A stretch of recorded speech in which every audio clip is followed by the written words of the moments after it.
মানুষের কষ্ট দেখে এরকম রাজনীতি হলে মানুষের হাজার মানুষ পিছিয়ে পড়ে রয়েছে।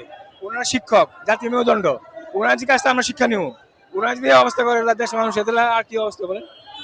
আমাদের কি সাধারণ মানুষের কি হবে? অনেকক্ষণ আধা ঘন্টা বেশি হবে, প্রায় 1 ঘন্টা কাজ পিছিয়ে পুরো ফুল জ্যাম ওখানে রাস্তাগুলো। হ্যাঁ, আমাদের জাতিনের রাস্তা নেমে গেছে, কি করবো? ঠিক আছে, আমাদের কোনো সমস্যা নেই, করুক, রাস্তা ছেড়ে দেবে আমাদের, এমন এক পাশে করুক।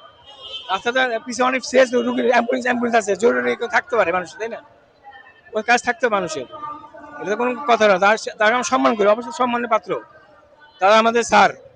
ওনারা যদি এরকম করে, তাহলে আমাদেরকে, আমরা সাধারণ মানুষ কি করবো বলেন? আপনার কাছে আমরা শিখবো। আপনারা যদি স্যাক্রিফাইস না করেন মানুষকে, ঠিক আছে বুঝতে পারছি, আপনারা সাইড করেন, আপনার সমস্যা নেই, আপনি সারাদিন করেন, আমাদের কোনো সমস্যা নাই, কিন্তু আপনার রাস্তাটা ক্লিয়ার রাখেন। কিন্তু মানুষের যে আধা ঘন্টা বেশি হবে, মানে আমরা আটকে হয়েছি, আমরা আটকে হয়েছি মানুষ, অধৈর্য হয়েছে মানুষ, তাহলে